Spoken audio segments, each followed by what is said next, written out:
What's going on, wrestling fans? It is IC Fall. It is 10 count, and night one of the WWE draft is over. We are going to dissect it inside and out, but right now I have Stephanie Hypes with me. Stephanie, let's talk about the draft for a second. Your first impressions, how are you feeling? First of all, hi, how are you doing? Uh, you know, SmackDown, SmackDown has some heavy hitters, man. They have some heavy hitters. It's looking good for SmackDown right now. It is looking good. Let's talk about round one of the draft. SmackDown got the bloodline, but just Roman Reigns, Solo, and Paul Heyman. And I know when they announced it on WWE.com last night that the draft was going to be split into pools and the Usos will be drafted on Monday. To me, that was a big shocking moment continuing the bloodline story. But yet the Usos just lost to Kevin Owens and Sami Zayn as well. I imagine the Usos are going into hiding. Were you shocked to see how the bloodline was split up into a draft? I was seeing how most groups were supposed to be together. I would really like them to tie it into the storyline somehow with like Heyman saying, Roman is the one that requested that they be drafted separately or Hmm. something. I would like it to make sense storyline wise. I'd like them to tie it in that's the reason why it was split that way. I hope over the weekend, when they have more draft pools with the people who weren't drafted here tonight, we find out more into that. Because that'd be great to hear that Paul Heyman was the one who orchestrated the fact that Roman and Solo were going to be a choice and the Usos were going to be another situation because they probably didn't have much confidence in the Usos beating Kevin Owens and Sami Zayn. We'll have to see. Monday Night Raw, their first pick was Cody Rhodes. No surprise here. We all think he'll become the first ever WWE World Heavyweight Champion on Raw, which leads me to believe that he will not win that belt because we all believe he is going to win that championship. Obviously, he was the smart choice for round one, of course, right? Uh, Yeah, yeah. uh. Do we all believe he's winning that WWE title? No, Because that wasn't who I was picking to win it. well, everyone also believes Seth Rollins, but I feel like both Absolutely. both both men have such a historic run of a rivalry already, and it's only been 1 year. So having them eventually be fighting at Crown Jewel, excuse me, not Crown Jewel, Night of Champions, then we'll have to see how that goes down. But I think it was a smart choice for Raw at least to bring in a heavy hitter like Cody because he's Hmm. clearly the guy. You've seen it, the pictures with the Yeah. children, him stopping, giving hugs and giving away his weight belt. Like this man is like Tom Hanks to me. He's like Mr.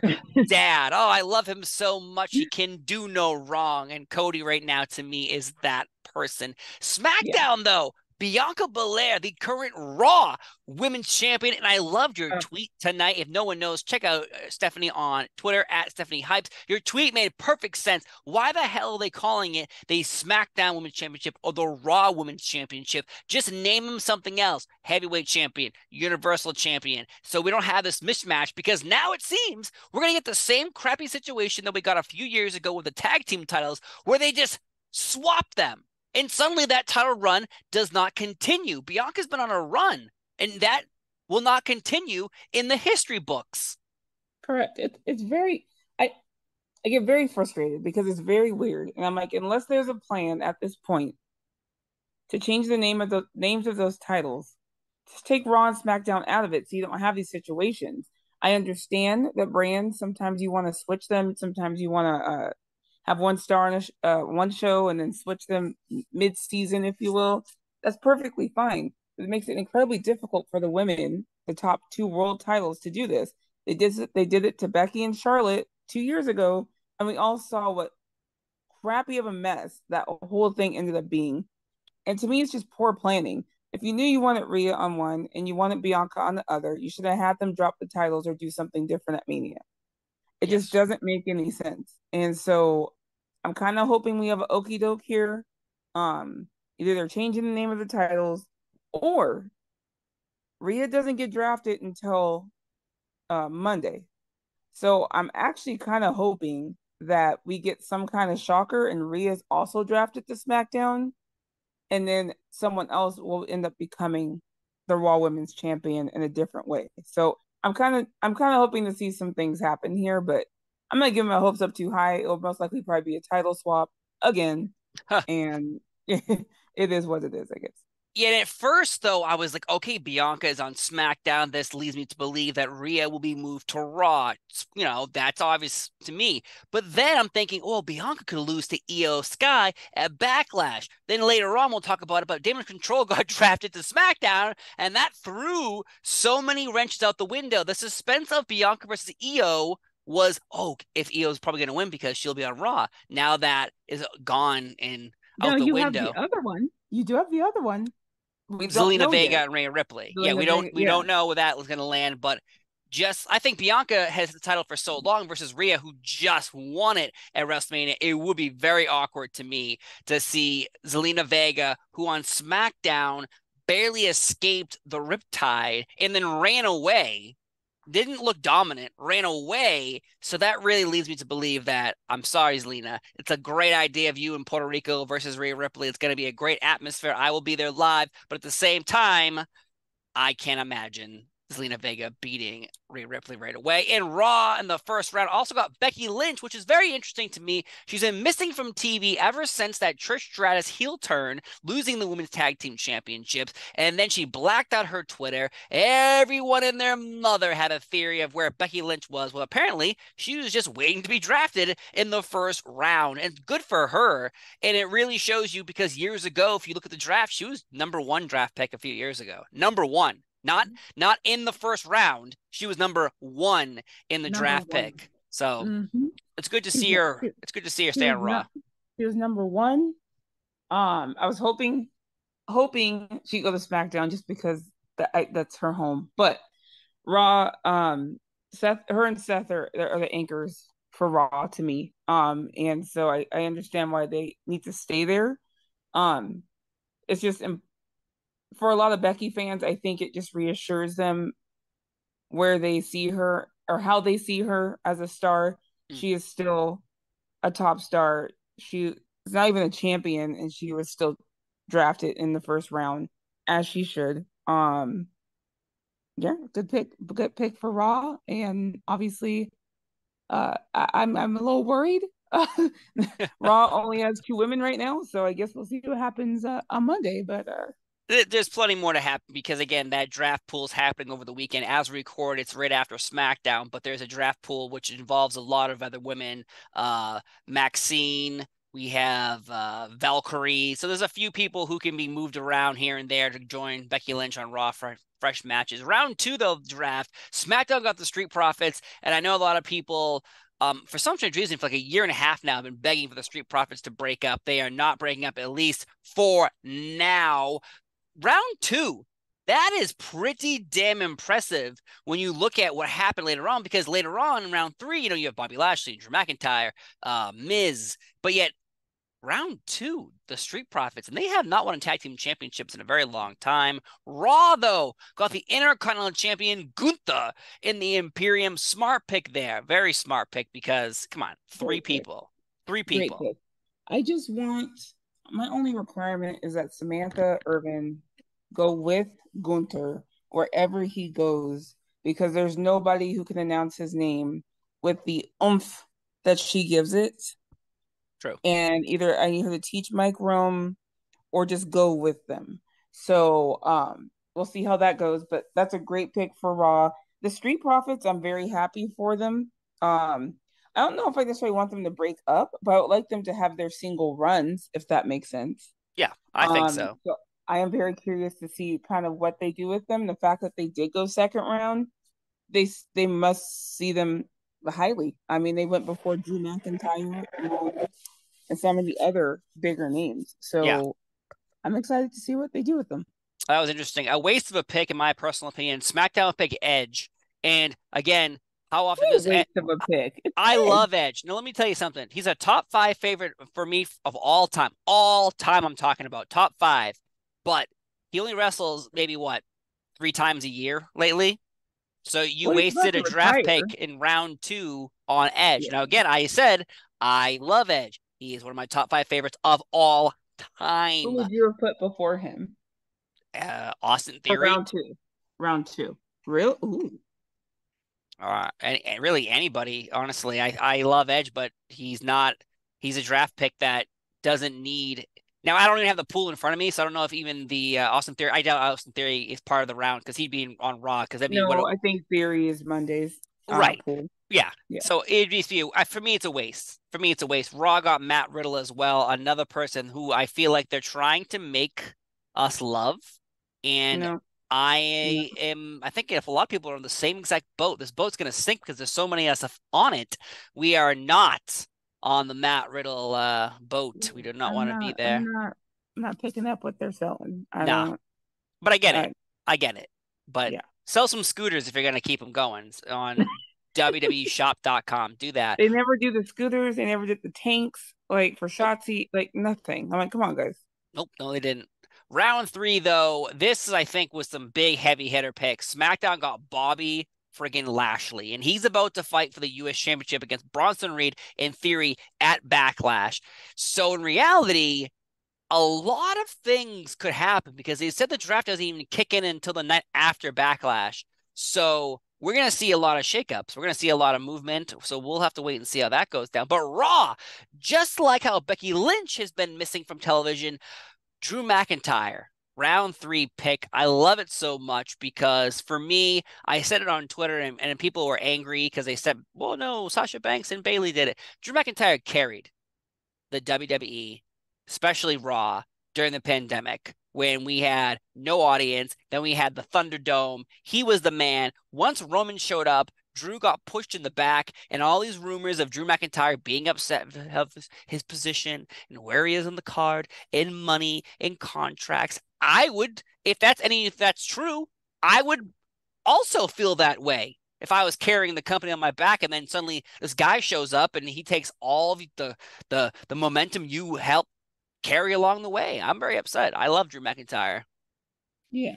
Uh, I feel like if they didn't know where Drew's head was, he wouldn't have been part of the draft, if Of that course makes not. sense. Yeah. So I think for a lot of people that shut a lot of people up with their little rumors and reports and whatever. Um,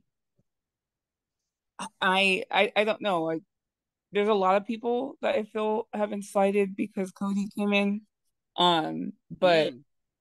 people that have been carrying the company for quite some time with Roman holding the titles, and it's like, okay, so Cody's here, so he just gets it. Like it's a little Yeah. frustrating. It's a little frustrating, but yeah. I mean, I don't know. To be honest, I'm not a Drew gal, Yeah. so Oh, I would have probably put him in like the fourth or fifth round. wow. You probably put him on that pool. It's going to happen online on the SmackDown Lowdown Yeah. tomorrow morning. You'll be like, oh, he deserves that. No, I'm just kidding. And then SmackDown also picked a very smart choice here because if you're looking for numbers, SmackDown picked the OC, AJ Styles, Doc Gallows, Carl Anderson, and Mia Yim. Now, to me, the OC to me is okay. Like it's a good place to bring back AJ Styles on TV. The guys are missing from TV for about 4 to 5 months now. Yeah. Good to see him back on TV. Good to smart pick to pick. You get one draft pick, you get four people. Very smart.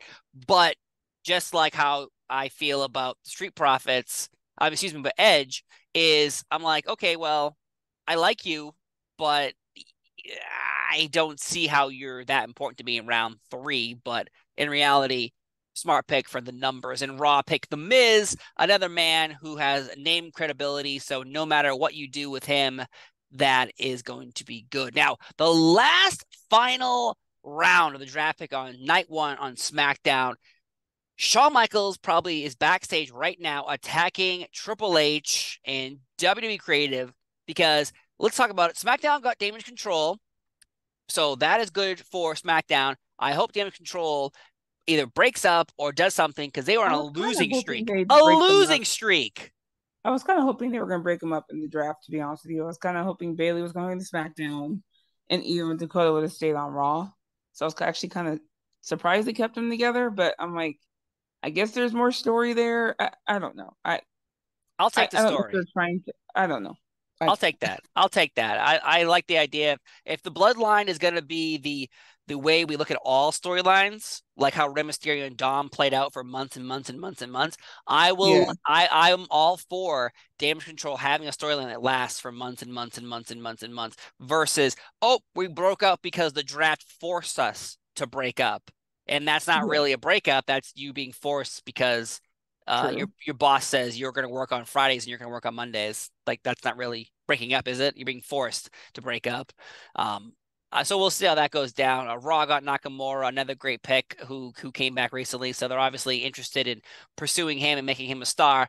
But why I brought up Shawn Michaels and Triple H attacking each other backstage, SmackDown got Isla Dawn and Alba Fire. They are the current NXT Women's Tag Team Champions. The current. And Raw got Indy Hartwell, the current NXT Women's Yeah. Champion. Are What is you going on? What is now? going on? To me, I don't know what's going on, but it brings some big, intriguing moments because we all in our brains believed maybe it'll happen on Monday, the Braun Breakers of the world. We kept reading about Cora Jade, Roxanne Perez, Pretty Deadly, who was murdered on NXT last week. So we all assume we're going to show up at some point as zombies, I guess. But yet, Right? SmackDown has the current reigning and defending NXT Women's Tag Team Champions, and Raw has the current reigning, defending NXT Women's Champion. I don't know what this means. I I don't don't know what know. it means either. Part of me is like, so my first hope when Isla Dawn and Alba Fire were drafted, I was like, oh, great. Okay, they're going to bring the tag titles up, they're going to merge them, and then we'll just have the tag team champions go from brand to brand down, and even including NXT. But then the two people that I thought would be drafted, Katana and Cadence, come up and challenge them next week for the tag team titles. And I'm like, what? What?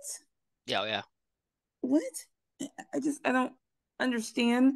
Why did you have Indy retain if she's coming up? Like a lot of things don't make sense to me sometimes, and you have to let it play out. I guess why? Why? Yeah. It's very We interesting just had a because title match at Spring Breaking. Why not just put it on Tiffany or Roxanne? then you would think that she was going to get called up, I guess. So now what does she do? Just defend it? You said it doesn't take hold until the day after Backlash. So I Yeah, guess she could lose it on you can Tuesday, I still lose guess. it on Tuesday. I guess. Yeah, yeah. But also, they could do a back and forth for a little while, which is the whole point of the draft, not to have a back and forth. Is you're like Indy and Isla Dawn and Alba Fyre could lose their belts at NXT Breaking Ground, which is happening May 27th, the weekend Yeah. of Night of Champions, also AEW Double or Nothing. So it could happen, but the whole point of the draft is to not jump back and forth. And maybe USA doesn't care but Fox might because Dawn and Fire are on Fox, which is SmackDown, and they are on USA and NXT. So there's a lot of weird things happening here. I think out of the entire draft, everyone assumed a lot of these people we talked about, the Drews and the Romans and the Codys, would be picked, but the current women's champions on NXT, I think that's a shocker of the night. Do you agree? The absolute shocker of the night. Actually, to be honest, both NXT call-ups were shockers for me because they're all holding titles. Yes. So but I'm extremely happy for Isla Dawn and Alba Fire. I think they're gonna kill it on main roster if they give them the chance to do so. Um, Indy, obviously, I think they're gonna probably put her with the way, Johnny Gargano, Oh, I hope. and Candice. So I'm assuming, but I just don't get it. I don't get it, Steve. She can But be reunited with her husband again, Dexter yes, Loomis. Oh, yes. I want them all to turn heel and join up with Theory. I want the way all back Oh together. yeah, I forgot Theory was part of that. I totally Yes, forgot about that. I want Wow. the whole family back together again, reunited, and it feels so good. That's what I want out of this draft, but we'll have to wait and see. But I gotta say, we did a little fast version of 10 Count here talking about night one of the WWE draft. All in all, I always enjoy a nice draft. Now let's hope and pray they keep it all together. Shocking moments for me. NXT call ups, damage control, staying together. Usos not winning the tag team titles. We will see what happens with that. But all in all, Becky Lynch and Drew McIntyre, two people who've been missing from television, also back in the fold, round 1 and 3. So good for them. All in all, I give the draft 2 thumbs up. I had a great time talking with you, Stephanie Hives, today on 10 Count about night 1 of the WWE draft. And I have a feeling in the future, me and Stephanie might be talking a lot more about current wrestling. Besides me talking to professional wrestlers, I'm going to be talking to a professional content creator like yourself, Stephanie, every single day. We'll have to see. We'll have to see. But Stephanie, Absolutely. thank you so much. And where can the people find you on Twitter, on Instagram? Where are you? You got the blue sky, right? You're part of the blue sky world now? I'm on the blue sky. Yes, yeah, you can find me on Twitter at Stephanie Hypes. You can find me on Instagram at Stephanie Hypes with 2 S's, Blue Sky at Stephanie Hypes. And Stephanie Hypes might have her own YouTube channel here pretty soon. So Oh I my. will keep everyone posted. Oh my. And I just was scrolling Twitter for 2 seconds and I thought it was hilarious. Before we leave, the funniest thing was Rob Van Dam reading his draft card upside down. Folks, thanks for listening to 10 Count. I've been Steve Fall. She's been Stephanie Hypes. Have a great day, and we will see you next time. Bye bye.